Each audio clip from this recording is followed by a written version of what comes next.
Oi, gente, meu nome é Thaís Demarque, eu sou muitas coisas, dentre elas estudante de psicologia apaixonada.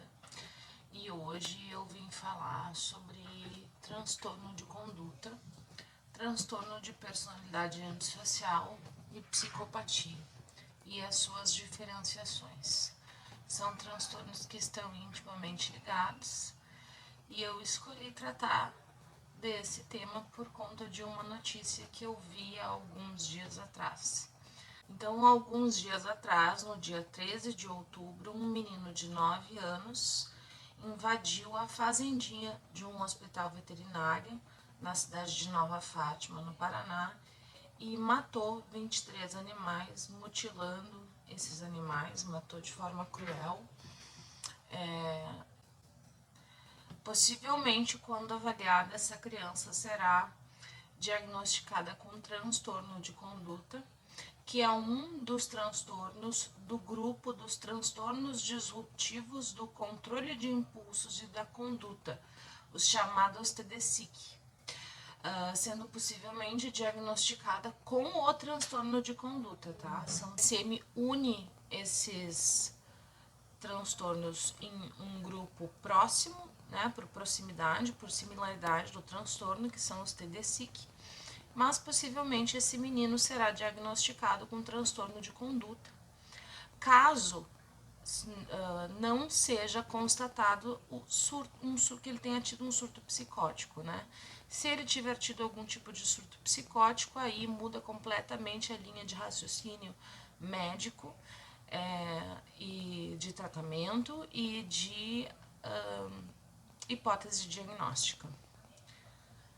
Com base no relato dos envolvidos, dos médicos veterinários do hospital, das pessoas que foram ouvidas pelas reportagens que foram disponibilizadas na internet, a criança parecia lúcida. Então, a chance da criança ter transtorno de conduta é de fato alta, ou pelo menos é um diagnóstico plausível de se pensar no caso dessa criança. Mas assim, primeiro para vocês entenderem o ocorrido, tá? No dia 12 de outubro, o hospital veterinário que fica na cidade de Nova Fátima, no Paraná, ele fez a inauguração de uma fazendinha onde ficavam lá alguns animais, crianças foram visitar o local. E no dia seguinte, um menino, as câmeras de segurança filmaram uma criança entrando antes do horário do segurança, iniciar o turno dele, né, de trabalho. A criança entrou e matou de forma cruel 23 animais, sendo restado apenas um animal vivo. A violência foi cometida contra 20 coelhos e 3 porquinhos da Índia. Uma coelha escapou das ações de violências do garoto e recebeu o nome de Vitória pelos. Então, a chance da criança ter transtorno de conduta é de fato alta, ou pelo menos é um diagnóstico plausível de se pensar no caso dessa criança. Mas assim, primeiro para vocês entenderem o ocorrido, tá? No dia 12 de outubro, o hospital veterinário que fica na cidade de Nova Fátima, no Paraná, ele fez a inauguração de uma fazendinha onde ficavam lá alguns animais, crianças foram visitar o local. E no dia seguinte, um menino, as câmeras de segurança filmaram uma criança entrando antes do horário do segurança, iniciar o turno dele, né, de trabalho. A criança entrou e matou de forma cruel 23 animais, sendo restado apenas um animal vivo. A violência foi cometida contra 20 coelhos e 3 porquinhos da Índia. Uma coelha escapou das ações de violências do garoto e recebeu o nome de Vitória pelos profissionais que trabalham no hospital veterinário. Segundo o Estatuto da Criança e do Adolescente, como o menino é menor de 12 anos, lembrando que ele tem apenas 9 anos de idade, ele é considerado inimputável, ou seja, ele não vai ser punido, ele não sofrerá qualquer tipo de punição. Se ele tivesse 12 anos ou mais, ele seria encaminhado para a Fundação Casa, por ter cometido ato infracional, que, trocando em miúdos, é como se fosse é como se ele tivesse cometido um crime, só que a gente não chama de crime quando tem menos de 18 anos, né? Quando o infrator tem menos de 18 anos, não é chamado de crime, é chamado de ato infracional. E caso ele tivesse 12 anos, entre 12 e 18 anos, ele iria para a Fundação Casa para cumprir medida socioeducativa, mas como ele tem só 9 anos, não vai acontecer nada com ele. O que vai acontecer, na verdade, com essa criança? Essa criança e a família dela vão ser encaminhados para o conselho tutelar e o conselho tutelar vai abrir uma investigação, provavelmente vai encaminhar essa criança para acompanhamento médico, psiquiátrico e psicológico na tentativa de reabilitar essa criança, tá? A reabilitação do transtorno de conduta ela é sim possível, existem evidências científicas que demonstram isso. Então, provavelmente é o que vai acontecer com a criança, né? Esperamos que dê certo. Bom, gente, dado o histórico do que me fez gravar esse vídeo, que foi a ocorrência dessa criança, o ato cometido por essa criança, eu vou explicar então o que é o transtorno de conduta, o transtorno de personalidade antissocial e a psicopatia, tá? Mas a primeira coisa que eu acho que é importante a gente deixar delimitado aqui é o que é um transtorno mental, tá?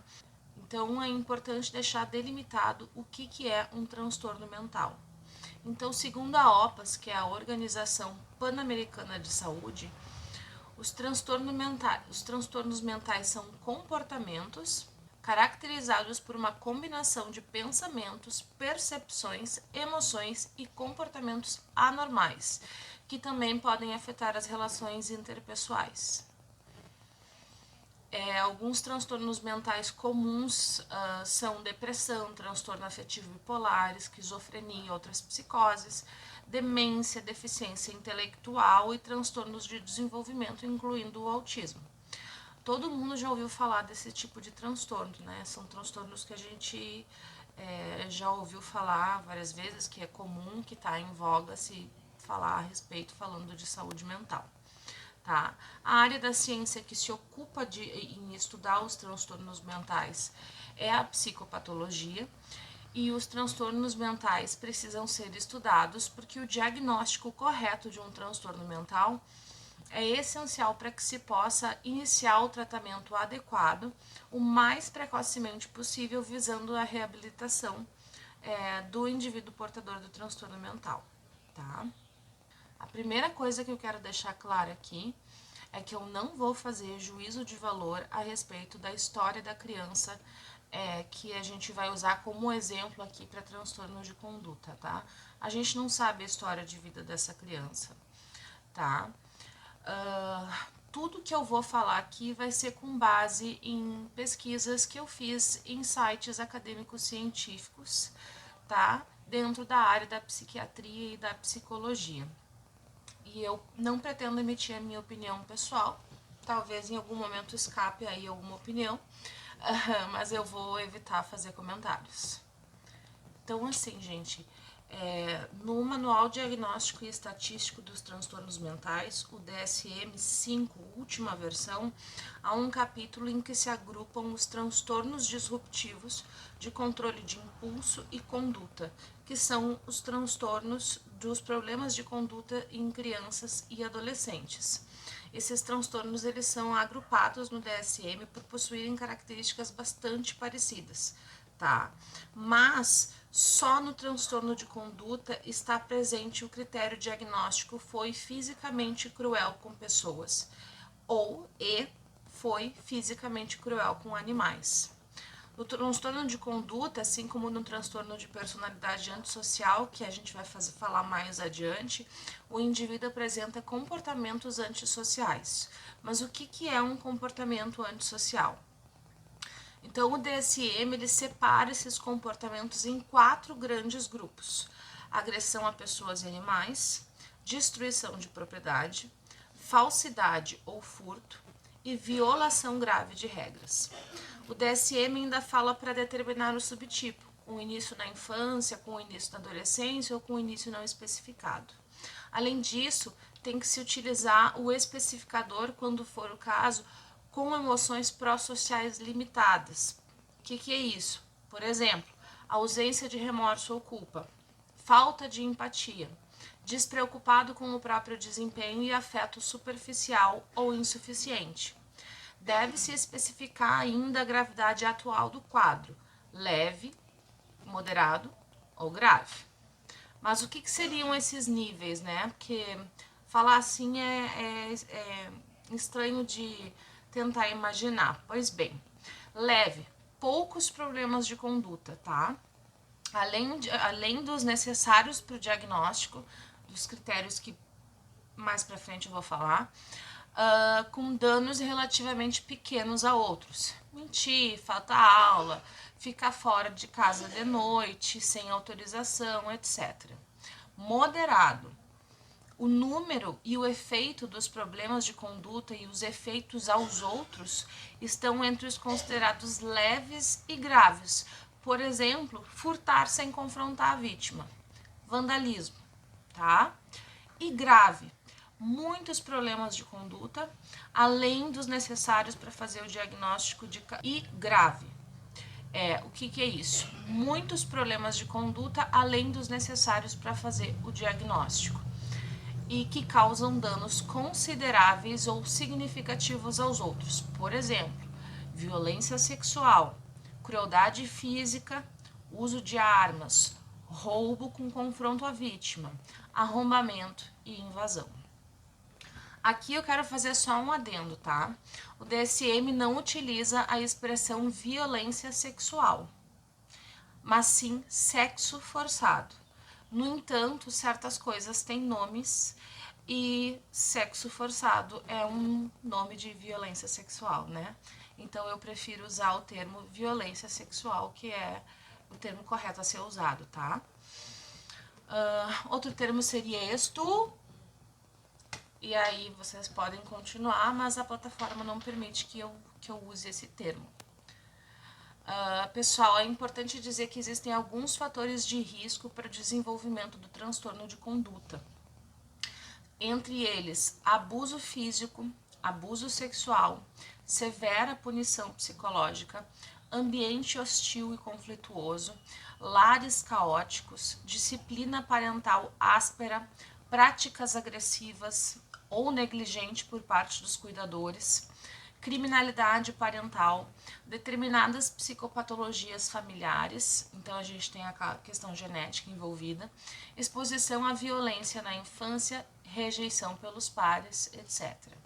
No entanto, um fator de risco não é um determinante para o desenvolvimento de qualquer tipo de transtorno, até porque todos nós teríamos algum tipo de transtorno se um fator de risco fosse um determinante para o desenvolvimento de um transtorno. As taxas de prevalência na população revelam um fator social importante, gente. Isso tem que ser chamada atenção para isso. A pobreza, tá? Crianças e adolescentes expostos a um ambiente urbano empobrecido são mais suscetíveis ao desenvolvimento do transtorno de conduta por estarem expostas a diversos fatores de riscos que ocorrem na pobreza. Aí aqui a gente está falando de sociedade mesmo, tá? Onde é que existe mais violência, gente? São nos bairros nobres ou são nas periferias? Ou são nas favelas? Então é só a gente pensar um pouquinho, né? Comparando a Inglaterra e o Brasil, por exemplo, o Brasil apresenta maiores taxas de desenvolvimento do transtorno de conduta. Eu vou mostrar para vocês aqui no vídeo uma tabela que é extraída de um artigo publicado no Caderno de Pós-Graduação de Distúrbios do Desenvolvimento da Universidade Mackenzie. Essa tabela vai mostrar a porcentagem de pessoas com transtorno de conduta no Brasil e na Inglaterra. Mas assim, gente, se a gente for olhar essa diferença, não é que o Brasil é um país horrível. Não, o Brasil é um país pobre, comparado à Inglaterra, que é um país de primeiro mundo. Então, na verdade, a diferença que existe entre um país e o outro é o fator social. A Inglaterra, sendo um país de primeiro mundo, existe pobreza, é claro, mas não na mesma escala que existe no Brasil. Logo, a incidência dos transtornos de conduta nos países desenvolvidos é menor. Agora eu quero chamar a atenção de vocês para uma coisa. Percebem que os fatores de risco que eu falei são muito sociais, mas pelo menos um é. Eu quero só deixar registrado uma coisa que daí vai pro lado da opinião mesmo, tá, gente? O Brasil é um país que está produzindo pessoas com transtorno de conduta. Pensem só, um ser humano que é violentado, que apanha, que está num ambiente hostil, que vê os pais brigando, que está no meio urbano de violência, que quando sai na rua vê tiroteio acontecendo. Essa pessoa, ela não necessariamente vai ter, mas ela pode desenvolver uma resposta patológica, que vai se traduzir na forma do transtorno de conduta.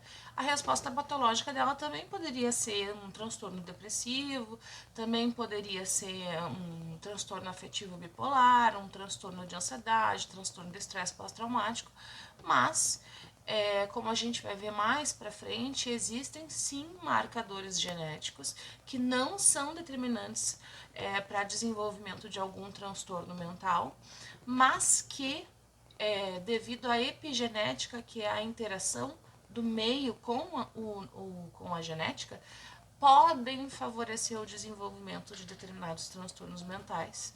E o transtorno de conduta é um. Então, eu entendo o transtorno de conduta como uma resposta patológica a um ambiente extremamente hostil onde a criança ou adolescente está sendo criado. Tá? E eu não estou passando pano para ninguém. Isso é só uma constatação mesmo. Aí agora eu vou chamar a atenção para outro fator. Vocês percebem que eu falei aqui, né? Marcador genético. Percebem que dos fatores de risco que eu falei, muitos são sociais, a maioria é social, mas pelo menos um é genético.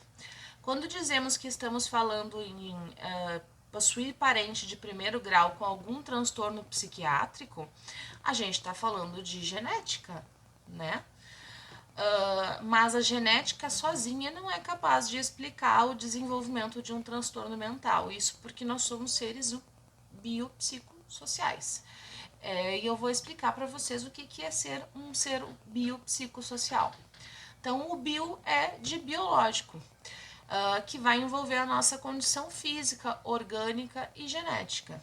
Psicológico, que vai envolver a experiência subjetiva que cada ser humano vivencia em seu meio de forma particular para cada indivíduo. E social, que envolve os locais em que o ser humano está inserido e que ele frequenta, ambiente escolar, escola, igreja, trabalho, etc. Essas três dimensões são responsáveis pela formação da personalidade de cada pessoa. Nenhuma delas pode, sozinha, ou isoladamente, explicar a personalidade de um ser humano. O que ocorre é uma interação dialética entre esses três fatores.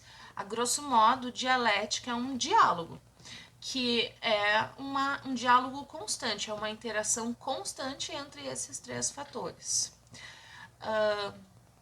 Então, sobre transtorno de conduta, é basicamente isso. Agora, para iniciarmos o assunto transtorno de personalidade antissocial, eu acho válido citar um dos meus achados nas pesquisas que eu fiz. Existem estudos de neuroimagem que mostram alterações volumétricas no lobo frontal, tá, gente? O lobo frontal é aqui, ó, na testa, na parte da frente da cabeça, do cérebro da pessoa com transtorno antissocial.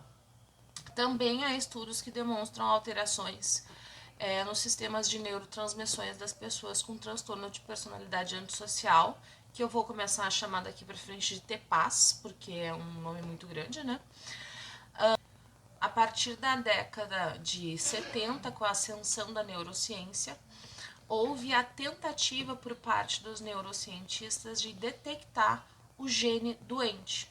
No entanto, esses cientistas falharam ao tentar rastrear esse gene doente, porque apesar de nós termos marcadores genéticos para determinada doença, ele por si só não é um fator determinante para o desenvolvimento da doença.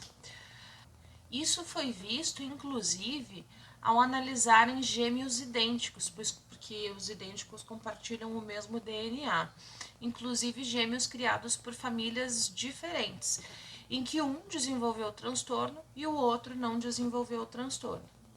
Isso se explica pela epigenética. O que é a epigenética? É a modificação que o meio é capaz de provocar num marcador genético, despertando ou não, por assim dizer, um gene marcador do transtorno.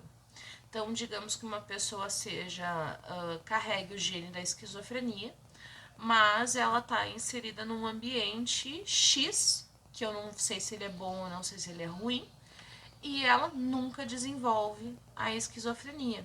Enquanto o seu irmão gêmeo, que é idêntico, está inserido no ambiente Y, possui o mesmo marcador genético para desenvolvimento de esquizofrenia, e lá no ambiente Y, que a gente também não sabe se é bom ou se é ruim, ele acabou por desenvolver a esquizofrenia. Isso é um exemplo, tá, gente, de como funciona a epigenética. Eu vou deixar algumas ilustrações no vídeo das transmissões sinápticas e do córtex orbifrontal lateral que fica no lobo frontal do cérebro, tá? Que demonstra ali que podem existir diferenciações no cérebro de uma pessoa com transtorno de personalidade antissocial ou psicopata, tá? Eu não vou entrar muito nesse assunto porque eu não sou médica, eu não sou neurocientista e eu não entendo muito de cérebro. Eu tive só uma cadeira na faculdade sobre neurociência e meu conhecimento da área é bem incipiente, então eu não vou entrar muito nessa seara. Cabe mencionar aqui, gente, um caso célebre que ficou conhecido, que aconteceu lá por volta de 1800 e bolinha, que é o caso do Phineas Gage. O Phineas Gage estava trabalhando e ele foi atingido na cabeça, tendo uma lança atravessando a cabeça dele, entrando por aqui, saindo por aqui, atingindo o lobo frontal dele. Tá? O Phineas Gage sobreviveu, porém, após a recuperação, ele passou a desenvolver um comportamento completamente diferente de antes. Ele era descrito como uma pessoa calma e tranquila, e depois do acidente, onde houve a redução da massa encefálica no lobo pré-frontal, ele passou a ter um comportamento errático, agressivo, com características antissociais mesmo. Eu vou deixar linkado aqui no vídeo o vídeo sobre a história do Phineas Gage, que é bem interessante, vale a pena conhecer. E uma coisa que é muito importante, tá, gente? Só para vocês saberem, no DSM, transtorno de personalidade antissocial, psicopatia e sociopatia são sinônimos. Então, assim, gente, só para vocês saberem, no DSM, transtorno de personalidade antissocial, psicopatia e sociopatia são a mesma coisa. O DSM, que é o Manual Diagnóstico e Estatístico, que é utilizado por médicos e psicólogos para apoiar o estudo diagnóstico de pessoas, só existe o transtorno de personalidade antissocial. Psicopatia dentro desse capítulo do DSM, mas como sinônimo de transtorno de personalidade antissocial. Tá? E aí mais pra frente a gente vai ver que na psiquiatria, psicologia forense não são exatamente sinônimos, apesar de serem coisas bem parecidas e interligadas. Só para deixar claro aqui, gente, que a gente está iniciando a parte do transtorno de personalidade antissocial, mas é importante vocês entenderem que o transtorno de personalidade antissocial ele é uma evolução do transtorno de conduta. Não se faz diagnóstico de transtorno de personalidade em pessoas menores de 18 anos. Logo, quando uma criança ou adolescente apresenta comportamentos antissociais, elas são, se elas preenchem todos os critérios para comportamento antissocial, elas são diagnosticadas com transtorno de conduta. Esse diagnóstico ele pode evoluir após os 18 anos para transtorno de personalidade antissocial ou não, tá? Existe sim reabilitação para transtorno de conduta, mas é uma reabilitação, um tratamento bem difícil de se fazer, tá? Então, assim, o transtorno de personalidade antissocial é a evolução, ele é como se fosse a continuação do transtorno de conduta, tá? Os critérios diagnósticos são extremamente parecidos, tá? Isso é uma coisa que eu acho que não tá aqui no meu roteiro e eu acho que é interessante de comentar. O nome técnico, então, utilizado atualmente para o que se chamava de sociopatia ou psicopatia é transtorno de personalidade antissocial. Essa nomenclatura ela é clínica. No campo forense existe sim uma diferenciação entre transtorno de personalidade antissocial e psicopatia. O TPAS, transtorno de personalidade antissocial, como é chamado na maioria dos artigos, compreende a psicopatia, mas segundo as pesquisas, não é necessariamente a mesma coisa. Vou deixar linkado na descrição os artigos que eu usei como referência, tá? Vou deixar todos aqui linkados. A prevalência do transtorno de personalidade antissocial é maior em homens do que em mulheres, mas isso não significa que não existam mulheres com TPAS, tá? Vale falar sobre a nomenclatura do transtorno, porque isso vai nos contar um pouco do entendimento médico, dos médicos e psicólogos sobre o transtorno em si. Tá? Por volta de 1801 ali, o famoso psiquiatra Philip Pinel, aquele que deu o nome a uma clínica psiquiátrica que tem na cidade aqui de Porto Alegre, próximo da minha casa, chamou o TPAS, ou a psicopatia, de mania sem delírio, para descrever o comportamento dos pacientes que, embora se envolvessem em comportamentos de extrema violência, para com outros ou para consigo mesmos, eles não podiam ser considerados delirantes. Tá? Já a primeira versão do DSM, o termo cunhado era Já na primeira versão do DSM, o termo cunhado era distúrbio de personalidade sociopática. O termo sociopata mostra a tentativa da comunidade científica de chamar atenção para um importante fator social do transtorno de personalidade antissocial que se mantém até hoje. O termo sociopata mostra a tentativa da comunidade científica de chamar atenção para o importante fator social presente no transtorno.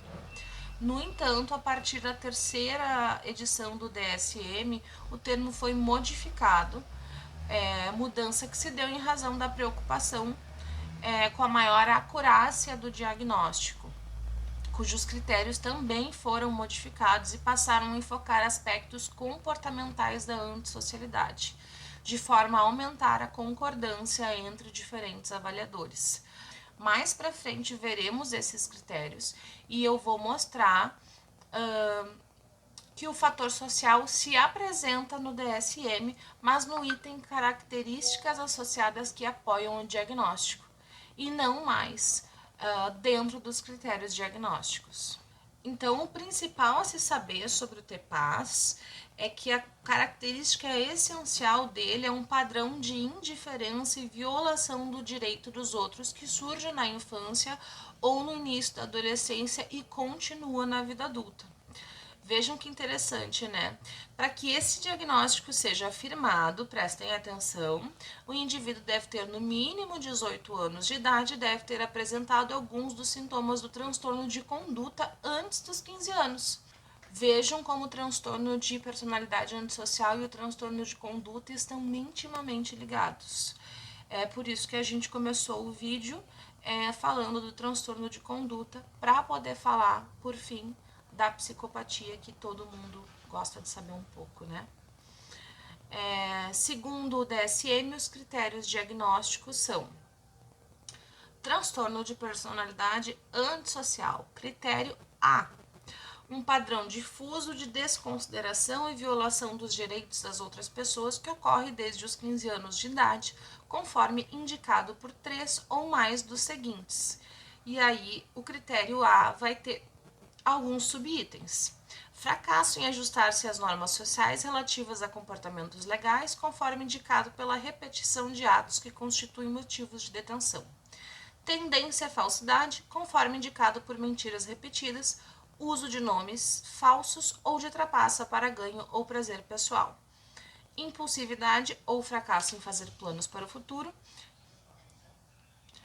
Irritabilidade e agressividade, conforme indicado por repetidas lutas corporais ou agressões físicas. Descaso pela segurança de si ou dos outros. Responsabilidade reiterada, conforme indicado por falha repetida em manter uma conduta consistente no trabalho ou honrar obrigações financeiras. Ausência de remorso, conforme indicado pela indiferença ou racionalização em relação a ter ferido, maltratado ou roubado outras pessoas. O indivíduo deve ter no mínimo 18 anos de idade. Há evidências de transtorno de conduta com surgimento anterior aos 15 anos de idade e a ocorrência do comportamento antissocial não se dá exclusivamente durante o curso da esquizofrenia ou do transtorno bipolar. Esse último item aqui, gente, a ocorrência do comportamento antissocial não se dá exclusivamente durante o curso da esquizofrenia ou transtorno bipolar. Porque isso aqui é um item que exclui o diagnóstico, tá? Se a pessoa estiver num surto psicótico decorrente da esquizofrenia ou de um período maníaco do transtorno bipolar, então ela não está lúcida. Se ela não está lúcida, não é transtorno de personalidade antissocial, tá?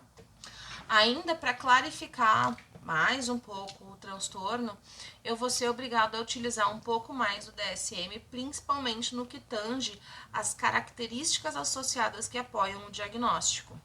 Indivíduos com transtorno de personalidade antissocial frequentemente carecem de empatia, tendem a ser insensíveis, são cínicos, desdenhosos em relação aos sentimentos, direitos e sofrimentos dos outros, podem ter autoconceito inflado e serem arrogantes. Por exemplo, eles podem sentir que o trabalho cotidiano comum que eu faço, que vocês fazem, é inferior e que não é bom o suficiente para ele fazer. Então, isso é uma coisa comum de acontecer. Podem ser excessivamente opiniáticos, autoconfiantes ou convencidos. Podem exibir um charme desinibido e superficial e podem ser volúveis e verbalmente fluentes. Eles podem usar termos técnicos ou jargão que pode impressionar uma pessoa que desconhece o assunto. E aí as pessoas dizem assim, mas os psicopatas são extremamente inteligentes. Não, gente, não necessariamente são extremamente inteligentes, eles têm lábia, tá? Falta de empatia, autoapreciação inflada, charme superficial são aspectos que têm sido comumente incluídos em concepções tradicionais da psicopatia e que podem ser particularmente característicos do transtorno e mais preditivos de recidivas em prisões ou ambientes forenses, onde atos criminosos, delinquentes ou agressivos tendem a ser inespecíficos. Falta de empatia, autoapreciação inflada, charme superficial são aspectos que têm sido comumente incluídos em concepções tradicionais da psicopatia e que podem ser particularmente característicos do transtorno e mais preditivos de recidiva em prisões ou ambientes forenses, onde atos criminosos, delinquentes ou agressivos tendem a ser inespecíficos. Aqui vale tecer um comentário. Se a falta de empatia pelo outro, se a autoapreciação inflada, ou seja, se o sujeito acha que ele é melhor do que os outros, Em qualquer ambiente, seja em um presídio ou na rua, a chance de cometer um ato antissocial é grande, porque afinal de contas o outro está errado e eu, que tenho transtorno antissocial, estou certo. E além disso, eu não me importo com o outro, não levo em consideração sentimentos alheios. Percebem? Além disso, como sabemos, a falta de controle de impulsos. Logo, se alguém me falar algo que eu não gosto, com todas essas minhas características psicopáticas, faz todo sentido eu meter a porrada nele. Eu quebrar ele no soco. Ou até matar, dependendo da gravidade da situação. Mas, continuando. Esses indivíduos podem ainda ser irresponsáveis e exploradores nos seus relacionamentos sexuais. Podem ter história de vários parceiros sexuais e jamais ter mantido um relacionamento monogâmico. E aqui vale fazer um adendo para falar sobre feminicídio. É comum que um psicopata, uma pessoa com TPAS, né, transtorno de personalidade antissocial, espanque filho e cônjuge. Isso, inclusive, está citado no DSM. Eu não coloquei aqui, mas está lá no DSM. Quantas histórias a gente vê na TV de mulheres que são que apanham sistematicamente pelo marido, que acreditam na lábia do marido de que ele não vai mais bater nelas e que acabam indo a óbito provocado por esse marido. Quantos desses feminicidas não são psicopatas? Quantos deles não têm TPAS, né? Acho que vale a pena pensar isso, né? Pessoas com TPAS, elas podem reiteradamente praticar atos de violência. Isso é comum em homens que praticam violência contra as mulheres e os filhos, tá? Não são só as mulheres que apanham, os filhos apanham também. Espancamento de filho por parte de pessoas com TPAS é comum. Continuando. Continuando. Tem mais.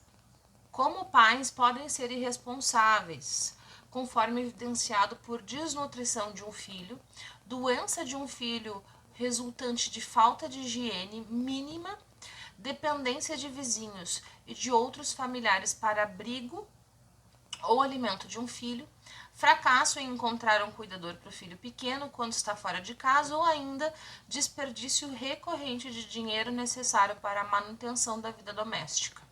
Gente, lembra que falamos dos fatores de risco para desenvolver transtorno de conduta?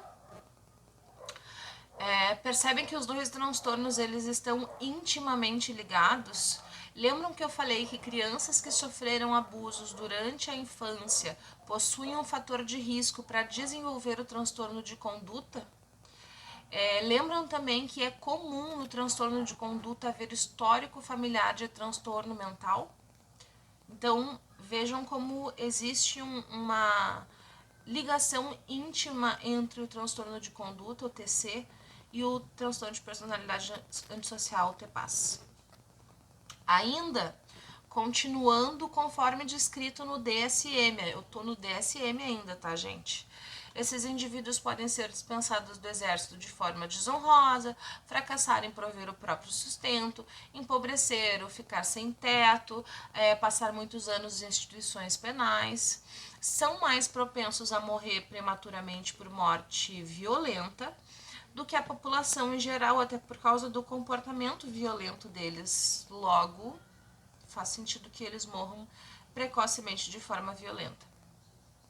Indivíduos com transtorno de personalidade antissocial podem também apresentar disforia, incluindo queixas de tensão, incapacidade de tolerar a monotonia e o humor, podem ter transtorno por uso de substância, transtorno de sintomas somáticos, transtorno de jogo e outros transtornos de controle de impulso associados. Transtorno de jogo, transtorno por uso de substância, transtorno de controle de impulso associado. Gente, pessoas com personalidade psicopática, elas visam o próprio prazer. E o que dá prazer imediato? Jogo, droga, álcool. Então faz todo sentido que essas pessoas sejam mais propensas a desenvolver transtorno por uso de substância como o álcool e outras drogas, tá?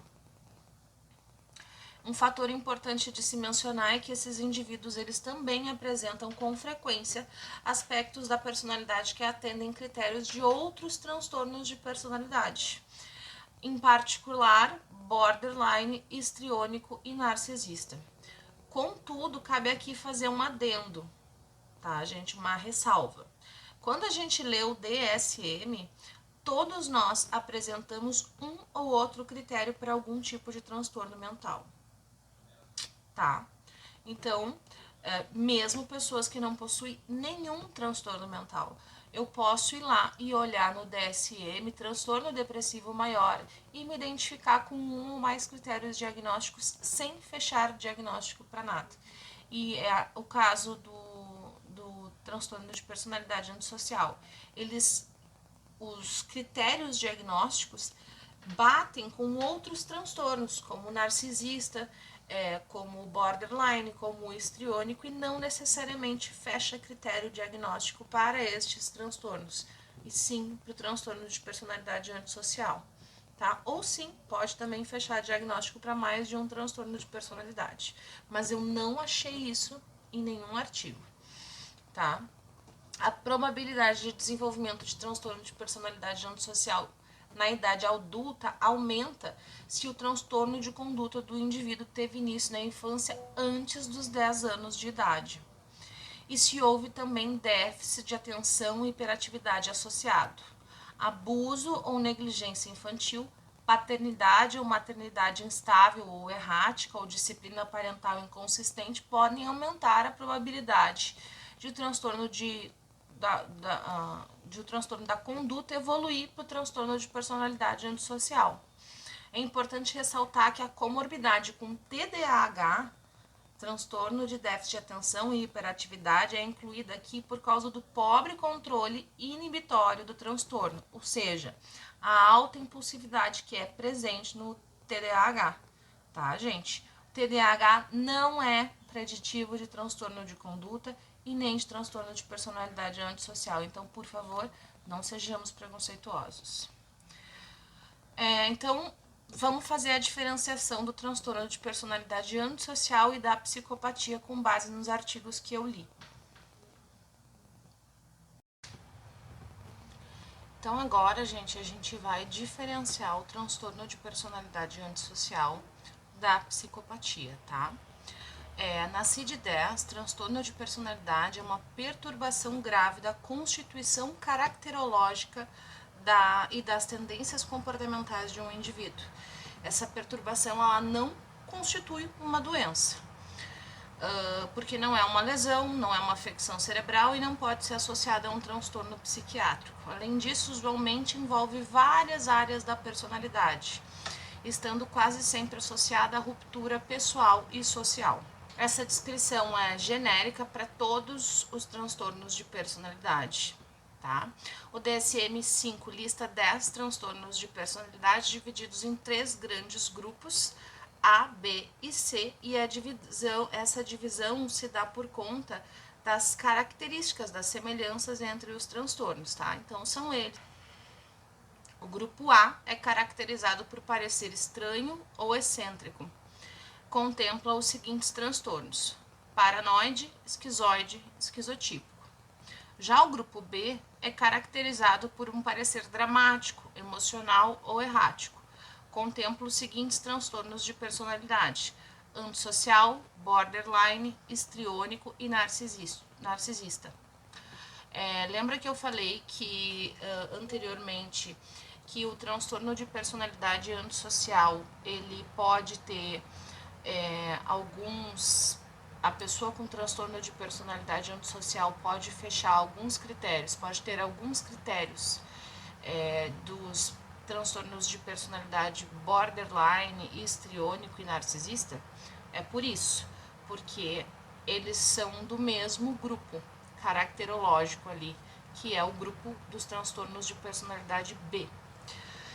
O grupo C é caracterizado por parecer ansioso ou apreensivo e contempla os seguintes transtornos de personalidade: esquivo, dependente, obsessivo compulsivo. Nesse vídeo, o foco é o TPAS, transtorno de personalidade antissocial. Por isso, os outros transtornos de personalidade foram listados a título de curiosidade. Mas é interessante comentar que no campo forense, a incidência de prática de licitude para todos os transtornos de personalidade, porém ocorre com mais frequência naqueles que possuem características antissociais. A primeira coisa a se entender: todo psicopata tem transtorno de personalidade antissocial. Mas o contrário não é verdadeiro. Nem toda pessoa com transtorno de personalidade antissocial é psicopata. Um psicopata é uma versão agravada de alguém com TPAS. Ele conseguirá ser ainda mais frio e menos empático, se importará ainda menos com as pessoas e com as consequências de seus atos. Provavelmente será um criminoso frio, capaz de atrocidades. E mais importante de tudo, ele é lúcido, sabe exatamente o que está fazendo. Beleza, mas na psiquiatria forense, como diferenciar alguém com TPAS de um psicopata? Simplificando muito para facilitar o entendimento didático da questão, a resposta veio através do psicólogo forense Robert Hare, que desenvolveu a escala Psychopathy Checklist Revisit, o famoso PCLR. Depois dessa escala, muitas outras, geralmente versões reduzidas do PCLR, foram criadas. No Brasil, o PCLR foi validado pela Hilda Morana. Essa escala é composta de um checklist de 20 itens com pontuação de 0 a 2 para cada item, fazendo um total de 40 pontos. O ponto de corte ele não é rígido, mas uma pontuação maior do que 30 pontos é caracterizada como psicopatia. A Morana, por meio da análise do grupo de respostas, chamado de cluster, dividiu a personalidade antissocial em dois grupos: transtorno global e transtorno parcial, que encontram equivalência com psicopatia e não psicopatia. O transtorno parcial é uma atenuação do transtorno global, ou seja, possivelmente um indivíduo que possui o TPAS, mas não chega ao nível psicopático de personalidade, que seria a forma grave do TPAS. Essa diferenciação pode ser interessante para verificar a probabilidade de reincidência do ato criminal. O diagnóstico de TPAS envolve uma profunda investigação da vida do sujeito, com entrevistas estruturadas, entrevistas com familiares e uma série de outras coisas. Mas a construção de um instrumento psicométrico como o PCLR é valiosíssima, já que é muito difícil de manipular os seus resultados. E sabemos que uma das capacidades das pessoas com TPAS ou psicopatia é justamente a habilidade de manipular os outros. O tratamento. Existem evidências sugerindo que psicopatas não se beneficiam de qualquer forma de terapia disponível na atualidade. Isso se dá justamente pela sintomatologia do transtorno. Seu egocentrismo e desprezo pela psiquiatria e psicoterapia dificultam o curso do tratamento. Por outro lado, alguns pacientes não responsivos apresentam mudanças em seu comportamento a partir dos 40 anos de idade, abandonando alguns comportamentos antissociais. Os princípios do tratamento são os mesmos do que para qualquer condição crônica. Os princípios do tratamento são os mesmos do que para qualquer outra condição crônica. As condições básicas do sujeito não podem ser mudadas, mas tenta-se um alívio da sintomatologia do transtorno. Terapia comportamental dialética, pertencente ao grupo das terapias cognitivas de terceira onda, possui eficácia comprovada no tratamento dos transtornos de personalidade em geral. No que diz respeito ao tratamento medicamentoso, há evidências de que o lítio, que é um regulador de humor, e antipsicóticos possuem resposta positiva. Benzodiazepínicos devem ser evitados, já que pessoas com TPAS possuem predisposição para abuso de substância, e essa classe de medicamentos pode causar dependência. Conclusão. Diante das pesquisas, apesar do transtorno de conduta ser uma resposta patológica a fatores ambientais inóspitos, ele é sim um preditivo de TPAS, de transtorno de personalidade antissocial. Não necessariamente alguém com transtorno de conduta desenvolverá transtorno de personalidade antissocial, mas há evidências suficientemente fortes que interligam ambos os transtornos.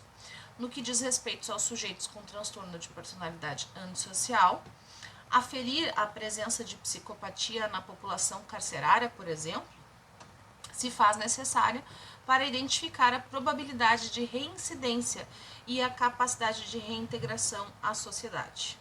Ora, se não há indícios de recuperação de um psicopata, se ele carece de empatia, se ele sente prazer ao infligir dor a outra pessoa, parece que a chance de ele tornar a cometer um crime é bastante plausível. Sendo assim, deveria se repensar a forma de custódia desses sujeitos. Então, pessoal, é isso. Acho que é importante dizer que tudo isso aqui não saiu da minha cabecinha. Foi embasado por uma boa pesquisa em sites de publicação acadêmico-científicas. Obviamente, em alguns momentos, talvez eu tenha exprimido a minha opinião pessoal. Quem diz que o seu trabalho não tem viés, tá mentindo. Sempre tem algum viés. Porque nós somos, porque nós possuímos experiência subjetiva e a gente imprime a nossa experiência subjetiva naquilo que a gente fala. Então, eu tentei ser o mais imparcial possível, mas talvez em algum momento eu não tenha conseguido ser. Espero que vocês tenham gostado. Se vocês gostaram, deixem um like, salvem esse vídeo, comentem e compartilhem. E me sigam no Instagram, @tmfigur. Eu fico por aqui, até o próximo vídeo. Um beijo, gente, tchau!